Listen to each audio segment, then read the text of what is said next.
Welcome to Anime Production, known as AMP or AMP. I'm Namias, and I'm your host for today's episode.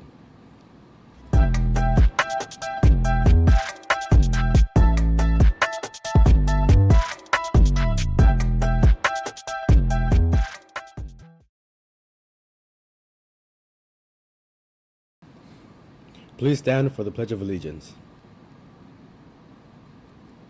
Put your right hand over your heart. Ready, begin. I pledge allegiance to the flag of the United States of America and to the republic for which it stands, one nation, under God, indivisible, with liberty and justice for all. You may now be seated. Now on to the Anaheim tea with Mr. C.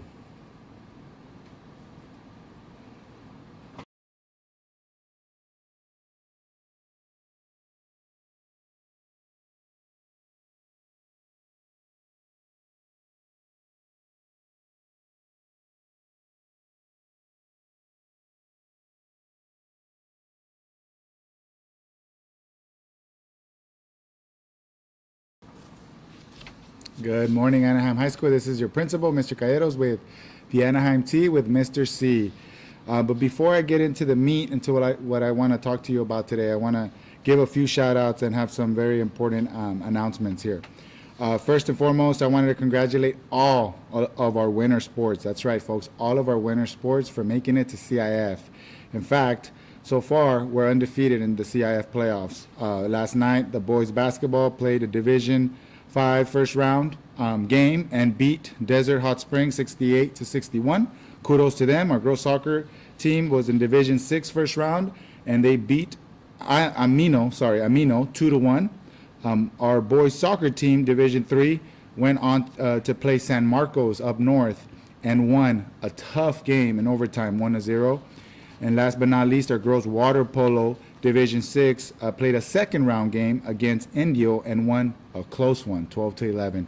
So kudos to those teams for winning their first CIF game this season. I also want to give a shout out to girls basketball who are going to be traveling to Santa Clarita. That's right, pretty far, Santa Clarita, to go play their first playoff game tonight. So best of luck, ladies. And our individual wrestlers also made it to CIF, but they'll be wrestling this weekend. So best of luck to all of them. Also, I wanted to do a quick raffle, our Mingo raffle winners for this week. And give me a drum roll, please. The winners are Alejandro Bermudez, 12th grade, Mia Hernandez, 12th grade, and Israel Hernandez, 9th grade. Students, come up to the main office to get your gift card. Thank you for doing the right thing and being an example and modeling what it means to be a colonist here at Anaheim High School. All right, with that, I did want to talk to you guys about something very important and things that have been happening here in our community. I wanted to address the walkout. So students, please pay attention to this. It's very important. All right, so last week on Friday, we had a significant amount of students participate in this walkout, okay? For me, when it comes to that, all I'm going to ask you guys to do is know what you're doing and why you're doing it. What's the purpose, right?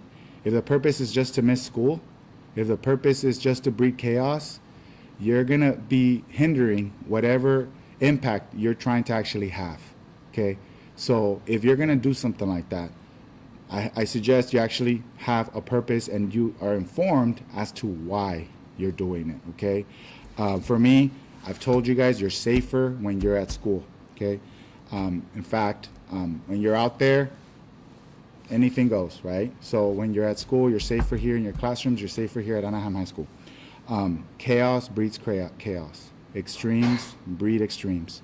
So for me, if you really want to create change, stay in school, work hard, go to college, get a degree, okay? And really get yourself in positions where you can have a lasting impact, where you can influence decisions, okay? You don't have to look far to find people that have done that. If you don't believe me, look around. Some of your teachers are examples of this, some of our staff members. In fact, myself, your principal, is an example of this, okay? I grew up with not very much, okay? Living in a 2-bedroom apartment with 12 people in it, okay? Son of immigrants, but here I am, your principal, having influence on decisions that we move on, that we do here at Anaheim High School.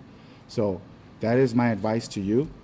You really want to create change, go to school, hit the books, work hard, and put yourselves in positions of power.